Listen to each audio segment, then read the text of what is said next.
para la siguiente ponencia, para no ir muy mal con los horarios, que es de Sonia Murcia Mascarós. Ella es profesora titular en el Departamento de Química Inorgánica de la Universidad de Valencia y está adscrita también al ICMUF, que es el Instituto de Ciencia de Materiales de la UV. Bueno, ella es doctora en química y es experta en ciencia de materiales, por eso trabaja en ese instituto. Ha trabajado en diseño y síntesis de materiales y también en sus aplicaciones, tanto como catalizadores, que es una aplicación súper importante, o, como nos hablará más en esta charla, orientados a la caracterización de materiales artísticos y arqueológicos mediante técnicas que sean no destructivas. Sonia, me parece que podemos oírte ya. Buenos días. Hola, buenos días. ¿Se oye bien? Pues el estrado es tuyo. A por ello. Bien, buenos días. Muchísimas gracias por esta invitación. Estoy encantada de estar aquí, de poder compartir con vosotros algunas de las investigaciones que realizamos y contaros un poco nuestra labor. Como bien has dicho, yo estoy en el Instituto de Ciencia de Materiales, pero he pertenecido al CSIC durante bastantes años. Y bueno, me gustaría contar esta experiencia.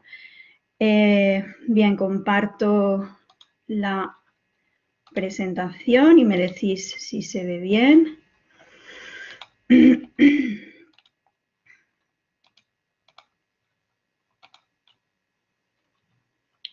¿Se ve bien?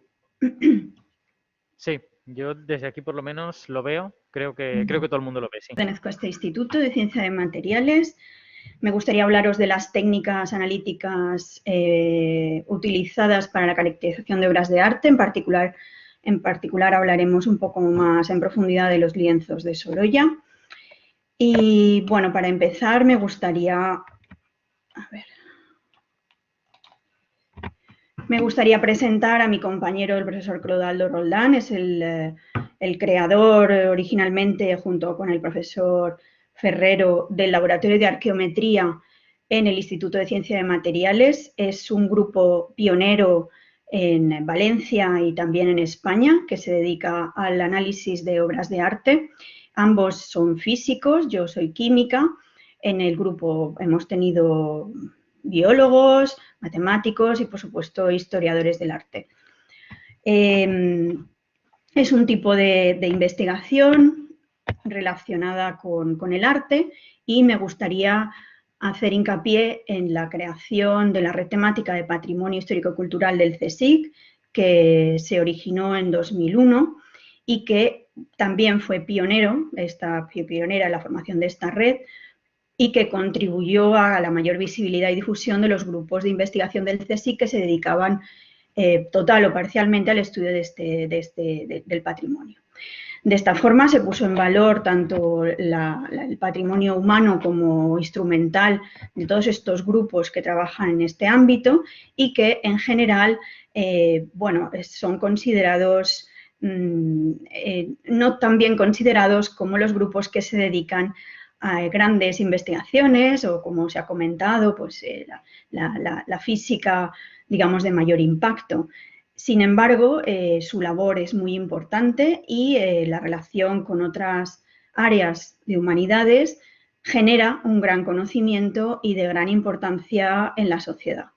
Me gustaría destacar a algunas de las mujeres pioneras de esta red, como María Teresa Blanco, del Instituto de Ciencia de Construcción, que empezó sus estudios en morteros y hormigones de patrimonio histórico; a María Ángeles Villegas, del Instituto originalmente de Cerámica y Vidrio, al que yo también pertenecí, actualmente en el Instituto de Historia, y que se ocupa y se ha ocupado durante muchísimos años del estudio y conservación del patrimonio vidriero; de Carmen Ascaso, que actualmente pertenece, creo que no está no está trabajando en este momento ya, pero perteneció al Centro de Ciencias Medioambientales y realizó estudios muy interesantes sobre toda la parte microbiológica del patrimonio artístico. Y también me gustaría destacar la labor de Marta Castillejo, del Instituto de Química Física Rocasolano, que impulsó y promovió las primeras aplicaciones de las técnicas láser en el estudio y conservación de las obras de arte. Bueno, por mi parte también impulsé la creación de esta red y sobre todo en la parte de patrimonio vidriero. Bien, ¿cuál es nuestra función? Como he comentado, nosotros formamos parte del laboratorio de arqueometría y me gustaría un poco hablar de lo que significa esta ciencia, que como también he comentado es un poco una ciencia considerada menor, porque no somos considerados bien por nuestros compañeros científicos y tampoco muy bien por nuestros compañeros de humanidades. Bueno, nosotros tratamos de integrar los conocimientos de física, química, biología, con los conocimientos de los arqueólogos, los historiadores, los restauradores, y de ahí nace esta área que se denomina arqueometría. El objetivo de todos nosotros es el de estudiar y conservar el patrimonio. Nosotros trabajamos con unos materiales un poco particulares o materiales históricos, tratamos de identificar los componentes para estudiar su cronología, autentificarlos, realizar integraciones y conservarlos. También hacemos estudios para conocer el procesado, cómo han sido elaborados, lo cual nos da información sobre su origen, su cronología. Y por último, nos encontramos con materiales con altas concentraciones de capas de alteración y de envejecimiento que necesitan ser estudiadas para ser eliminadas de la mejor forma y aconsejar en los procesos de restauración y conservación. Estos materiales tienen una serie de características muy particulares, son materiales muy heterogéneos, se encuentran en capas, sobre todo las capas de creación del artista, de preparación de los lienzos, de los soportes, y las capas de alteración o de envejecimiento con las que tenemos que enfrentarnos. Tenemos también una dificultad técnica muy importante y es la disponibilidad de estos materiales. A diferencia de nuestros compañeros de ciencias de materiales que sintetizan los materiales, nosotros tenemos que ir a buscarlos a los museos, a los departamentos de arqueología o a los conservadores de arte. Bien, ¿cuál es el objetivo de nuestro análisis? Pues como hemos dicho, el análisis de material de patrimonio histórico-cultural, el conocer estas obras, sus autores, sus estilos y sobre todo el apoyo a los procesos de restauración. Para ello necesitamos una serie de técnicas que nos permitan hacer análisis in situ y que nos permitan hacer análisis no destructivos. La mayoría de nuestros análisis no requieren de toma de muestra y en caso de requerirlo son micromuestras. ¿Cuál es el aparato, la técnica que más utilizamos, aunque disponemos de otras? Pues la principal y la que fue desarrollada por el profesor Roldán y por el profesor Ferrero fue el desarrollo de la fluorescencia de rayos X por dispersión de energía portátil. Ellos configuraron este instrumento para poder realizar medidas no destructivas in situ. ¿Cuál es el principio básico de esta fluorescencia? Pues es la incidencia de una radiación X sobre el material, incide sobre los átomos que componen ese material, excitan los electrones que están en las capas más cercanas al núcleo, provocando la salida de estos electrones del átomo y esto deja un hueco que viene rápidamente cubierto por otro electrón de las capas más cercanas. El paso de este electrón a las capas de una capa alta a una capa baja genera una energía característica de este material, de este átomo, y esta energía está tabulada y es posible realizar o transformar esta energía en espectros, cada uno de ellos característicos de cada uno de los elementos.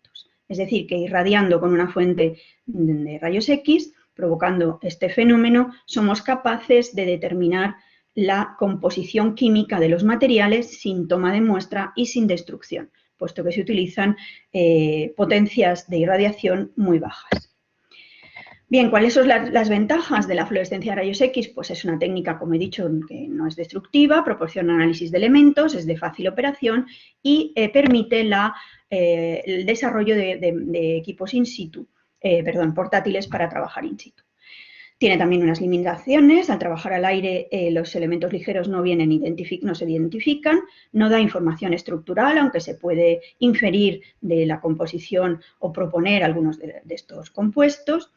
Tiene también el problema de que solo tiene poca penetración y nos da información de capas superficiales.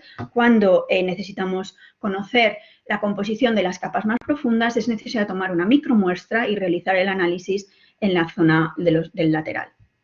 Y por otra parte, también es muy difícil de cuantificar. ¿Cuál es la configuración de un espectrómetro de este tipo? Bueno, pues tiene una fuente de radiación, tiene un detector de esa radiación, se pone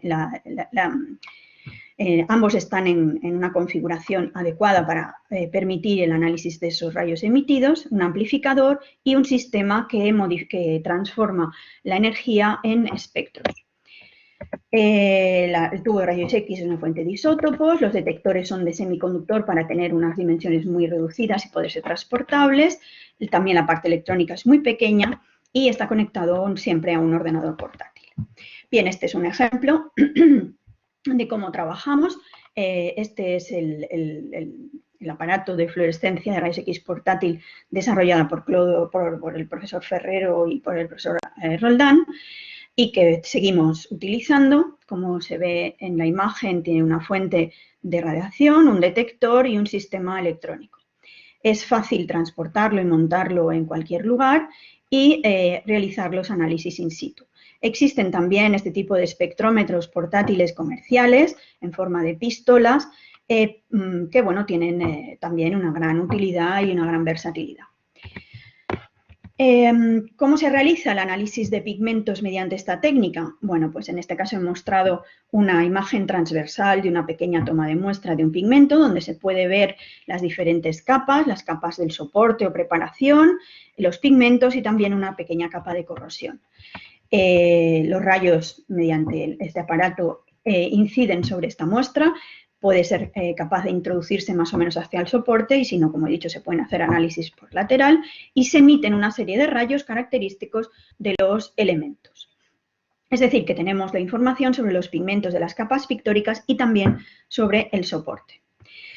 Esto hace que a partir de los elementos que se detectan podamos proponer la composición de estos pigmentos, también apoyados por otras técnicas que tenemos en el laboratorio, como la espectroscopía Raman, que sí permite la determinación de la estructura de estos compuestos, pero de todos modos el análisis de elementos nos permiten proponer diferentes pigmentos. Así, por ejemplo, sabemos que cuando en el compuesto se detecta plomo, puede ser un blanco de plomo, normalmente es la capa de preparación de muchos soportes, soportes para la realización de pinturas, tanto óleos como frescos. Cuando se trata de azul, cuando se trata de compuestos azules en los que se detecta cobre, pues es claro que se trata de azurita, en fin, y así sucesivamente tenemos una base de datos que nos permiten identificar elementos con compuestos y con pigmentos. Por lo tanto, es posible determinar el tipo de pigmento usado o limitar al menos cuáles de ellos podemos encontrar. Las aplicaciones son múltiples. Al tratarse, como digo, de un análisis no destructivo y in situ, podemos analizar pinturas murales, óleos, tablas, cerámicas, pintura rupestre in situ, papeles, tintas, aleaciones metálicas, vidrios, etc. Bien, algunos de los ejemplos que os muestro de forma breve, uno de ellos es, por ejemplo, los análisis de pinturas romanas íberas en el yacimiento de Tospelat, en Moncada, donde se puede apreciar la presencia de pigmento rojo y un tratamiento de blanco de plomo, en este caso cal, para el tratamiento de la superficie. Se pueden observar todavía pigmentos azules y el análisis de estos pigmentos nos permiten el estudio de estos materiales y su posterior conservación. Hemos realizado numerosos análisis de pinturas murales, un ejemplo de ellos en la Sala de las Cortes del Palau de la Generalitat, donde se puede observar el tipo de espectros que realizamos, donde se determina la presencia de elementos preciosos, por ejemplo, o elementos pictóricos como por ejemplo el cadmio. Así es posible identificar la presencia de diferentes autores, porque cada uno de ellos utiliza unos pigmentos diferentes, es casi su seña de identidad, su huella digital. podemos tener información de las restauraciones que en algunas ocasiones no han sido documentadas por la presencia de pigmentos no correspondientes a la época en la que ha sido pintado el cuadro o el mural. Y, bueno, podemos identificar los diferentes pinturas y repintes. También hemos hecho un análisis exhaustivo de algunas pinturas góticas y renacentistas del Museo de Piquinto de Valencia. En este caso, numerosas pinturas de Vicente Masip. Y con ello lo que pretendemos es crear una base de datos lo más completa posible, donde tenemos las imágenes de los cuadros analizados, localizados los puntos en esas imágenes donde ha sido realizado el estudio en diferentes zonas del pigmento y toda la información relativa a la composición elemental de esos pigmentos. Se muestran en estas bases de datos los gráficos de los espectros obtenidos y el análisis de los elementos determinados. Por supuesto, todas las condiciones de medida para que en el futuro puedan ser comparadas con otras medidas o incluso mejoradas según la técnica. Bien, pero pasemos a hablar de los análisis que hemos realizado en numerosos cuadros de Joaquín Sorolla. En particular, se realizó un estudio exhaustivo de todas las pinturas que realizó en la serie denominada Visión de España, que están actualmente o que fueron hechas expresamente para el museo, el Instituto de Nueva York, la Hispanic Society de Nueva York. Y, bueno, vamos a contar un poco la historia de esta gran colección de pinturas, que fue financiada por un mecenas del arte, que era Huntington. Huntington era un neoyorquino, hijo único de una familia muy rica. Su padre era constructor de ferrocarril y tuvo desde muy pequeño un gran interés por el arte, promovido, como él mismo detalla en sus cartas, a su madre, promovido por su madre, Arabella Duval Huntington, que lo impulsó desde bien pequeño al estudio y el conocimiento del arte. Esto hizo que él dedicara toda su vida a la financiación, el mecenazgo de artistas, de grandes artistas, a la recolección de grandes obras de arte y a la creación de diferentes museos. El más importante en este caso fue la Hispanic Society de Nueva York.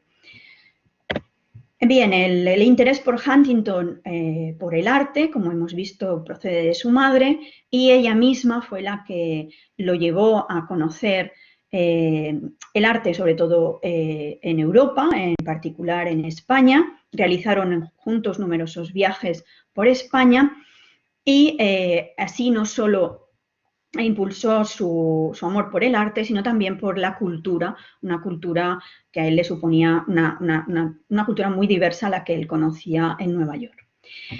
Esto hizo que le propusiera en aquel momento a Joaquín Sorolla, era uno de los pintores en aquella época más reconocidos, le propusiera el estudio de estas costumbres, no solo de los trajes típicos, sino de las fiestas típicas de las diferentes regiones españolas, obra que él aceptó con gran interés, pero que fue un trabajo tan arduo y tan pesado que le costó casi la vida.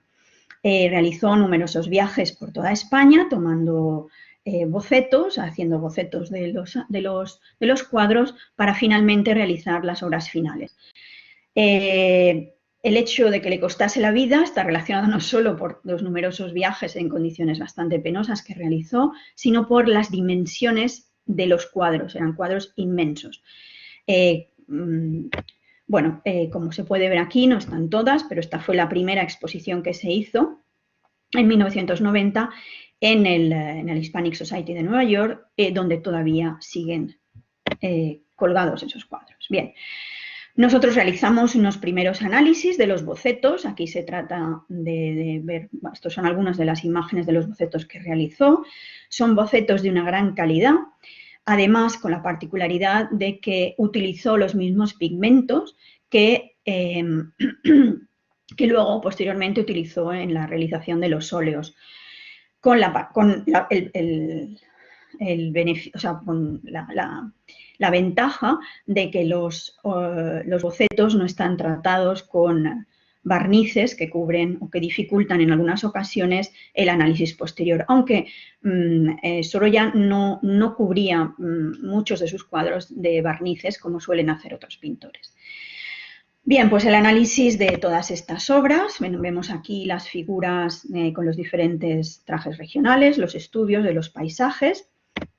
Se realizaron estos estudios directamente con el sistema desarrollado por el profesor Roldán y, como se puede ver, se analizan multitud de puntos en diferentes zonas de pigmento y se obtienen espectros donde se pueden identificar los elementos característicos de estos pigmentos.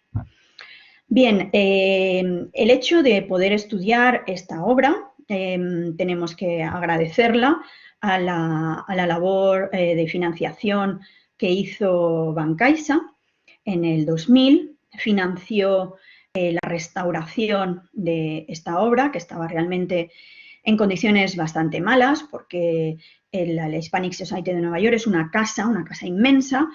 Las medidas de seguridad, me refiero a de mantenimiento de los cuadros, bueno, pues no son las mejores de los grandes museos, aunque actualmente desde luego se han mejorado. Por lo tanto, los cuadros estaban un poco en condiciones bastante precarias. Bien, Bancaisa, a cambio de traer de forma gratuita todas estas piezas a Valencia, donde realizó una exposición que tuvo un éxito enorme en el año 2000, 2001. Bueno, pues la exposición fue posterior. Bien, empezamos los trabajos en esa época, pues a cambio de traer gratuitamente estas piezas para la exposición, ellos financiaron toda la restauración. Los restauradores se trasladaron a Nueva York, realizaron todas las medidas y unas pequeñas tomas de muestra de los pigmentos para poder realizar análisis transversal. Y también, bueno, el profesor Roldán, con todo el equipo, se desplazó al museo, a Nueva York, y estuvo trabajando allí durante un tiempo, realizando un exhaustivo análisis de los diferentes pigmentos. Se analizaron 14 lienzos, bueno, parecen pocos, pero las dimensiones ya hemos visto cuáles son. Una cantidad de 200 metros cuadrados de superficie, lo cual genera una enorme cantidad de datos. Al mismo tiempo, bueno, previo al análisis de estas pinturas de la Hispanic Society, el grupo del profesor Roldán, nuestro grupo, había trabajado, yo en ese momento no estaba, había trabajado en el análisis de piezas de Sorolla, ya en el Museo Thyssen-Bornemisza y en el Museo Sorolla de Madrid, donde había realizado ya un número importante de análisis de las obras más conocidas en España del autor. Bien, ¿cómo se realizan los análisis? Se realizan tomando los pigmentos por colores. En este caso vamos a ver el ejemplo de los amarillos.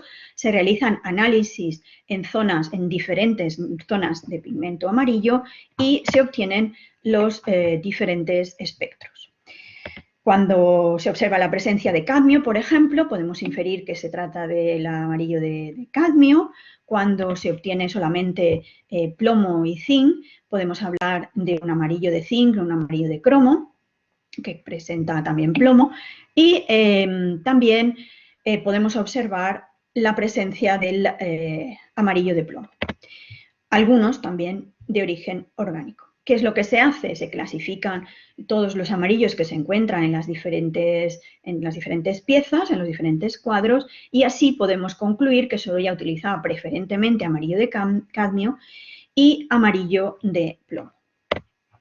Con todos estos datos volvemos a realizar una clasificación de una base de datos en la que se incluyen todos los espectros y se incluyen todas las características, zonas de análisis, elementos encontrados y configuración del aparato de medida.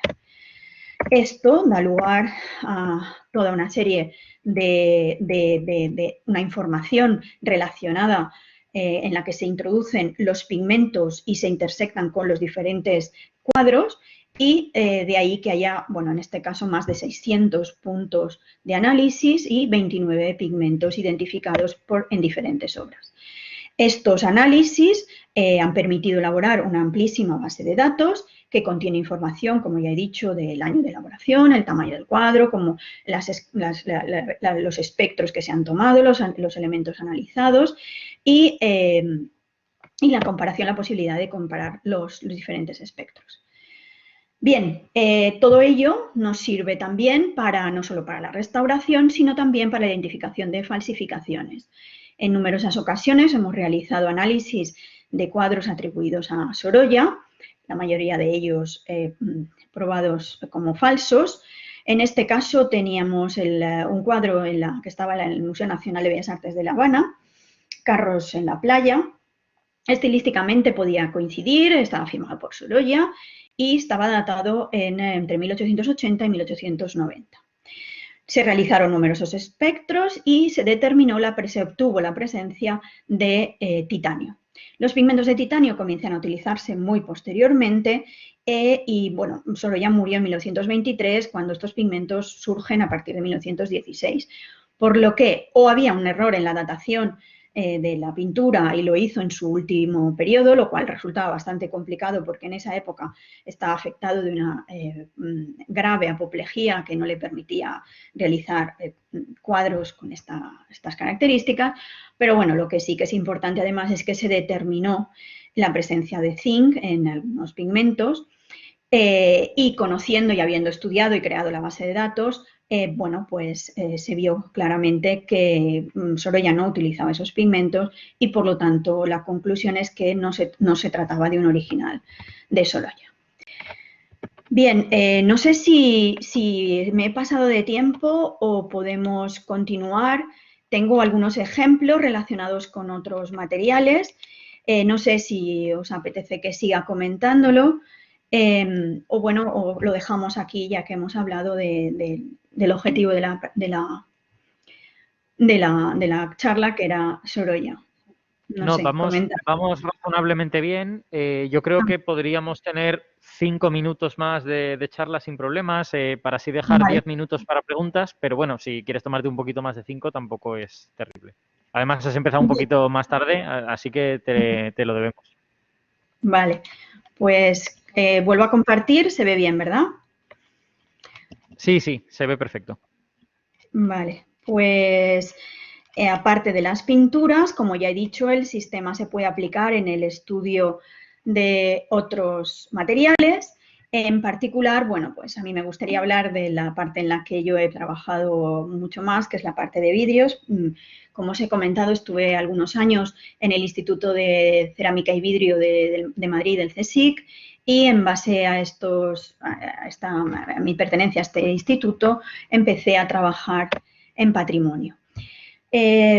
Las primeras análisis que hicimos de fluorescencia de rayos X, en colaboración con los maestros vidrieros de los restauradores de Betraria, Muñoz de Pablos, Carlos Alfonso y Pablo Muñoz, grandes maestros vidrieros que tienen un taller en funcionamiento en Segovia, de los pocos talleres de maestros vidrieros que existen en España. Grandes artistas, grandes restauradores, grandes personas preocupadas por el arte y gracias a esta inquietud que ellos tienen como artistas, como expertos, como historiadores, bueno, pues se preocupan de contactar con investigadores como nosotros, físicos y químicos, que nuestra aportación no va más allá del estudio de los materiales. La colaboración con estas personas, bueno, pues genera una gran cantidad de conocimiento y incide bueno, pues aporta información sobre el arte y su conservación. Bueno, uno de los ejemplos, nosotros hemos trabajado en la restauración que ellos están realizando en numerosas catedrales. Ávila fue una de las primeras, Palencia, Burgos, bueno, en Burgos han trabajado menos. Bueno, actualmente están restaurando todas las vidrieras de la Catedral de Segovia. Os animo a cuando se pueda viajar y realizar estos viajes culturales que tanto nos enriquecen al observar las maravillosas vidrieras de la Catedral de Segovia y su proceso de restauración.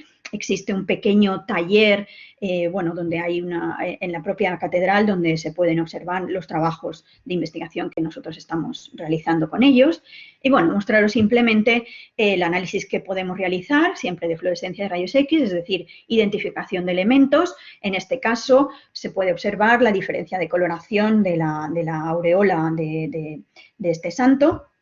Y, por lo tanto, se plantea la posibilidad de que estos vidrios no sean originales de la obra y poderlos sustituir. Efectivamente, se determina que la zona de este amarillo no es un amarillo en el que hay plata. El amarillo, para obtener amarillo, históricamente se utiliza la plata por diferentes procesos de gran interés, por formación de nanopartículas. Bueno, la cuestión es que cuando este amarillo no es tal, sino que se ve esta zona oscura, probablemente ha sido modificado y utilizados otros vidrios de menor calidad y por maestros que no conocen el arte de generar este vidrio con plata.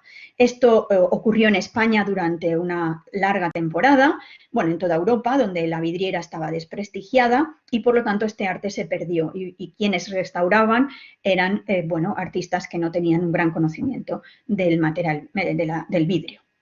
Bien, está claro que este material ha sido repuesto y, por lo tanto, se propone su modificación, su eliminación y la de sustitución por unos vidrios más acordes con la iconografía inicial de la representación. Nosotros lo que hacemos es esto, asesorarles para garantizar que la restauración se hace correctamente. Todos los vidrios que son cambiados por otros nuevos se reportan en el informe de restauración con una nomenclatura propia del que se llama el Corpus Vitrare Media EBI, que es la asociación europea que se encarga de gestionar y de controlar las restauraciones de los vidrios. Bien, otro de los vidrios, también hemos hecho análisis de vidrios arqueológicos. En este caso, en Morella se encontró en un yacimiento estas pequeñas piezas de un vidrio que se llama de fulles verdes y que estaba relacionada con un tipo de vidrio propio de la cultura mediterránea. Es un vidrio que une las culturas árabes, en la que solo se utilizan pigmentos verdes y formas no humanas, digamos, siempre flores o elementos vegetales, y que convive con el boom del vidrio Façons de Venise, procedente de copias de Venecia, y que surge, pues eso, en la zona del Mediterráneo y genera una propia iconografía, digamos. Bien, pues estas piezas eran muy interesantes, demostrar que efectivamente pertenecían a esta zona de Morella, y hicimos una serie de análisis, se determinan sus elementos, se comparan con los elementos que se encuentran en la bibliografía de análisis realizados en vídeos venecianos de un periodo largo de la historia, y se puede diferenciar perfectamente la composición de los vidrios venecianos con los vidrios que surgen posteriormente y que se denominan vidrios españoles. Bien, también obtenemos vidrios de excavación, por ejemplo, estos en la Colegiata de Gandía. En este caso se puede determinar o datar indirectamente el origen de estos vidrios, porque se puede analizar la composición de este vidrio azul. Se sabe que los vidrios azules, el vidrio azul tiene presencia en todos los casos de cobalto, que es lo que le da la coloración, pero además tiene una serie de impurezas procedentes de los minerales que se han utilizado en su elaboración, y que se sabe históricamente que antes de 1520 los minerales que se utilizan para obtener el cobalto no tienen presencia de arsénico, porque se utilizaban excavaciones o minerales procedentes de zonas concretas de Europa. Posteriormente, los yacimientos alemanes de cobalto sí presentan en su mineral una gran cantidad de arsénico, y, por lo tanto, si analizamos de forma no destructiva este tipo de materiales y observamos la presencia de arsénico, va asociado también a la presencia de bismuto, podemos determinar que estas piezas son seguramente posteriores a 1520. También hemos hecho algo parecido en pigmentos cerámicos procedentes de algunas piezas del Museo Nacional de Cerámica de Valencia, en el que efectivamente se controla, se observa la ausencia de arsénico en el azul de la cerámica y, por lo tanto, es posible que estas piezas sean anteriores a 1550. Hacer un breve comentario sobre los pigmentos, las pinturas rupestres. Tenemos grandes proyectos actualmente con los departamentos de arqueología de la Universidad de Valencia y realizamos desde hace bastante tiempo análisis in situ. Bueno, como veis, las cuevas, bueno, son abrigos donde se encuentran estas pinturas rupestres, son de difícil acceso. Bueno, pues llevamos todo el material, el generador, todo el sistema de medida y podemos hacer medidas in situ. Destacar que toda la parte del Mediterráneo es considerada, bueno, como forma parte del patrimonio mundial. El arte rupestre del arco mediterráneo contiene, bueno, estos son datos de 1998, más de 758 abrigos, conjuntos de pinturas y que, bueno, pues son pinturas de este tipo. Pinturas, como veis, de más de 7000 años de antigüedad y que se conservan, bueno, pues considerablemente o aceptablemente muy bien. Hay figuras humanas, figuras animales, figuras de caza y nosotros realizamos in situ medidas de diferentes puntos con diferentes pigmentos y obtenemos el análisis de las diferentes capas, como ya hemos visto. En este caso también pudimos tomar una micromuestra y analizar las diferentes secciones, la roca base, el pigmento, la capa pictórica y luego una capa de superficial siempre de corrosión o de degeneración formada básicamente por oxalatos. Los análisis que realizamos determinan, sobre todo, bueno, son pigmentos blanco, negro y rojo. Los rojos básicamente son óxidos de hierro, hematita y goetita. En función de algunos parámetros se puede determinar el proceso de elaboración de estos pigmentos a partir de rocas. Y los negros, que son muy interesantes, son negros o de manganeso o de carbón, lo cual nos da mucha información o nos puede dar mucha información sobre la cronología y el estudio y recuperación o conservación de estas pinturas de gran interés al patrimonio mundial. Bien, pues eso es todo y bueno, os agradezco muchísimo vuestra atención.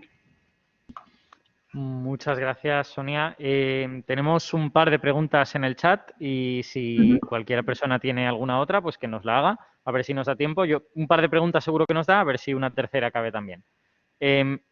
Pregunta Andrés Brotons que como medís con rayos X, ¿necesitáis tomar algún tipo de medida de seguridad para no irradiaros o algo así? No, como he comentado, la potencia de radiación es muy baja, máximo 30 milivatios, o sea que es muy pequeña. Hombre, no nos ponemos delante del haz. Siempre tenemos la precaución de estar detrás y, bueno, a un par de metros es suficiente. No revierte mayor gravedad, no es peligrosa. Vale. Y pregunta Kike Nacher que has mencionado antes la técnica PIXE y qué información extra aporta esa técnica que no podáis obtener con rayos X, ¿no? Y que justifique pues el tener que irse a una instalación que tiene haces de protones y todo esto. Bueno, creo que no la he nombrado la PIXE porque nosotros, como bueno, pues no tenemos acceso a ella, hay que ir a grandes instalaciones y la diferencia enorme es que en nuestra técnica, como he comentado, es al aire, al abierto y por lo tanto los elementos ligeros no los recibe el detector y por lo tanto no los podemos analizar, mientras que la técnica PIXE es una técnica mucho más potente, la irradiación es mucho más grande, no solo, y además es en vacío, bueno, en instalaciones que permiten la detección de todos los elementos y por lo tanto es capaz de analizar trazas, es decir, no solo elementos ligeros, sino que además es capaz de cuantificar y de determinar elementos que se encuentran en cantidades muy pequeñas, llamamos elementos traza. Por lo tanto, cuando alguien quiere hacer un análisis exhaustivo de una pieza, efectivamente lo mejor es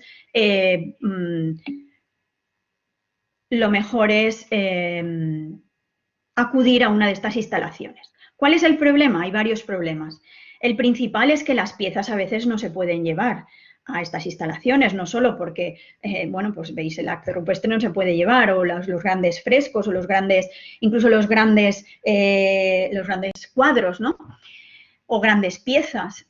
Cuando esto no es posible, bueno, pues es imposible hacer pixel, a menos que, como algunos me imagino que sabréis, estas técnicas se utilizan, por ejemplo, en el Louvre, en los grandes museos, que están muy cercanos, tienen una línea directa de los sincrotrones que van directas al museo y, por lo tanto, se pueden hacer análisis de estas grandes piezas en el museo sin sacarlas. Pero bueno, si uno no es el Museo del Louvre y si las piezas no son fáciles de transportar, bueno, pues no se puede aplicar esta técnica.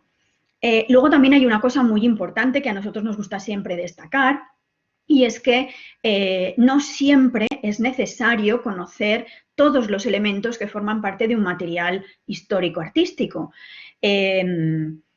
A veces no es necesario, simplemente los ejemplos que nosotros os hemos dado, veis que con los elementos que se determinan es fácil, o sea, es posible obtener información muy valiosa. Y por lo tanto no hay que ir más allá de lo que realmente necesitamos.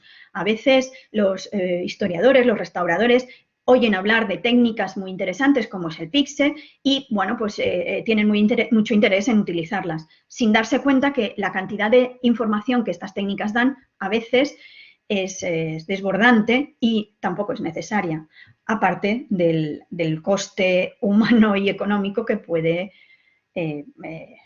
necesitar el uso de técnicas más potentes, digamos. Me parece súper interesante. Los resultados de Valtorta, sí, hay numerosas publicaciones. Yo no he puesto referencias a nuestros artículos, pero bueno, podéis hacer búsquedas fácilmente y si alguien tiene interés en conocer algunas de las publicaciones, porque bueno, las publicaciones internacionales ya sabéis que se encuentran fácilmente en la Web of Science, pero a veces este tipo de investigación, que bueno, siempre es considerada por muchos investigación menor, porque bueno, participan restauradores, a veces gentes de las empresas, de los museos, que tienen menos relación con lo que llamamos las publicaciones científicas internacionales. Bueno, pues se publican muchísimos libros de congresos, actas en español, y esas sí que son más difíciles de obtener. Y bueno, insisto, si alguien quiere este tipo de capítulos de libro, de actas, nosotros estamos encantados de facilitaros lo que nosotros tengamos a disposición. Muy bien. Yo tengo una curiosidad que entiendo que es un poco una tontería, pero que tú nos podrás resolver fácilmente, que es la siguiente. Tú has mencionado que ciertos elementos están asociados a ciertos colores. Has mencionado pues, el amarillo de cadmio y todo esto. Entiendo que en materiales diferentes el mismo elemento no tiene por qué producir el mismo color, ¿no? Igual el cadmio en el vidrio pues produce otro color o realmente siempre hay una correlación entre este elemento produce tal color. Bueno, no, efectivamente no es así. Cuando me nombras el vidrio es verdad que es diferente. Por ejemplo, en cuadros donde no hay un tratamiento térmico, donde no hay una transformación térmica, los elementos que caracterizan un pigmento siempre son los mismos. Es decir, que si encontramos cadmio en un pigmento amarillo, en un fresco o en una pintura, siempre está relacionado con ese pigmento. Es verdad que cuando existe un tratamiento térmico en las cerámicas, en los metales o en los vidrios, ese color puede no corresponder a lo que acabamos de decir, pero también hay una clasificación bueno, conocida. Uno de ellos pues, es, por ejemplo, el oro, la plata, que bueno, es evidente que en un cuadro la presencia de oro nos da un color dorado, mientras que el oro en el vidrio o en la cerámica nos da un color rojizo, rojo.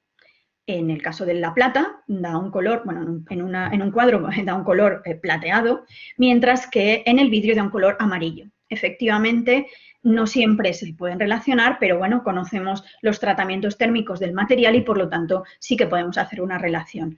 También es verdad que utilizamos sistemáticamente, de hecho yo la técnica en la que, bueno, trabajo desde hace tiempo es en la espectroscopía Raman. Tenemos un sistema también elaborado por nosotros, semiportátil, que, bueno, lo que da la espectroscopía Raman es directamente la estructura del compuesto. Es decir, que combinando los elementos obtenidos, la información obtenida por XRF y completándola con el Raman, podemos obtener inequívocamente la composición de esos pigmentos. Pues muy interesante, muchas gracias. Yo creo que si, como veo que no hay más preguntas, podemos dar por terminada la sesión.